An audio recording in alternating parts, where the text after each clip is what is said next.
Son, we need to have a chat about internet safety. I slowly crumpled down onto the floor next to him. His laptop was open and he was playing Minecraft on a public server. His eyes were locked into the action.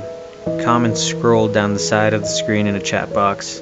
Son, can you stop your game for a minute? He exited the world, closed his laptop, and looked up at me. Dad? Is this gonna be another one of your cheesy, scary stories? What? I faked hurt feelings for a second and then grinned at him. I thought you liked my cautionary tales. He grew up listening to my stories about children who encountered witches, ghosts, werewolves, and trolls. Like many generations of parents, I use scary stories to reinforce morals and teach lessons about safety. Single dads like me should use all the parenting tools at their disposal. He scrunched his face a little. They were fine when I was 6, but now that I'm getting older, they don't scare me anymore. They seem kinda silly. If you are going to tell me a story about the internet, can you make it really, really scary? I squinted at him incredulously. He folded his arms. Dad, I'm 10, and I can handle it. Okay, I'll try. I began. Once upon a time, there was a boy named Colby. His expression indicated that he wasn't impressed with the terror of the introduction. He sighed deeply and settled in for one of Dad's cheesy stories. I continued. Colby went online and joined several children's websites. After a while, he started talking to other kids in-game and on the message boards. He made friends with another 10-year-old named Helper23. They liked the same video games and shows. They laughed at each other's jokes. They explored new games together. After several months of friendship, Colby gave Helper23 6 diamonds in a game they were playing. This was a very generous gift. Colby's birthday was coming up, and Helper23 wanted to send him a cool present in real life. Colby figured it wouldn't hurt to give Helper23 his home address, as long as he promised not to tell it to any strangers or grown-ups. Helper23 swore he wouldn't tell anyone else, not even his own parents, and set about mailing the package. I paused the story and asked my son, "Do you think that was a good idea?" "No," he said, shaking his head vigorously.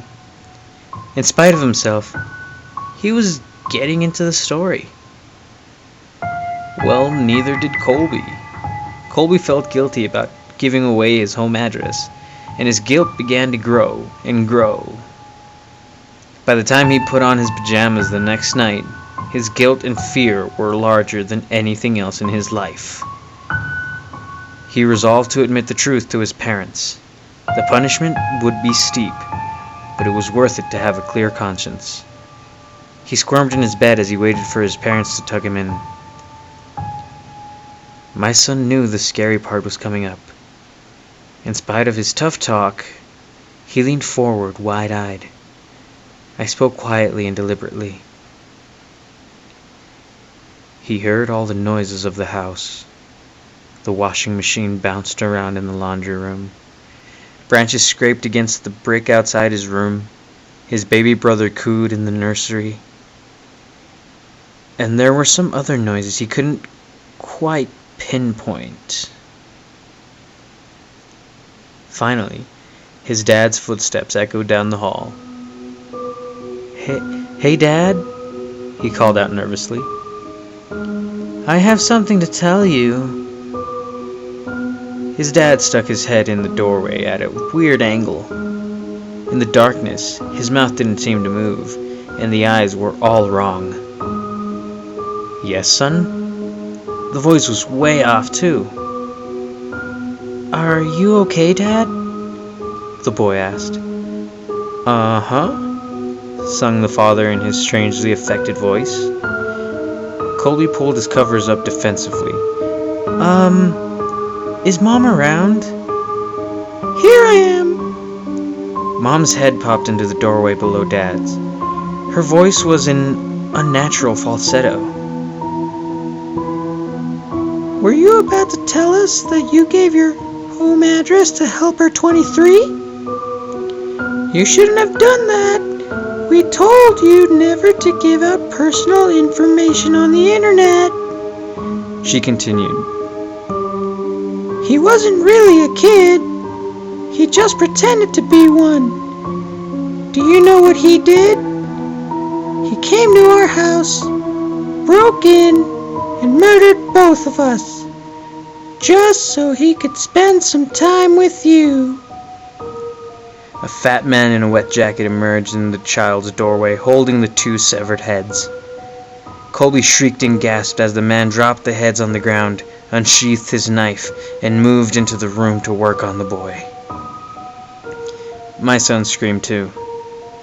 He twisted his hands defensively over his face, but we were just getting started with the story. After several hours, the boy was almost dead, and his screams had become whimpers.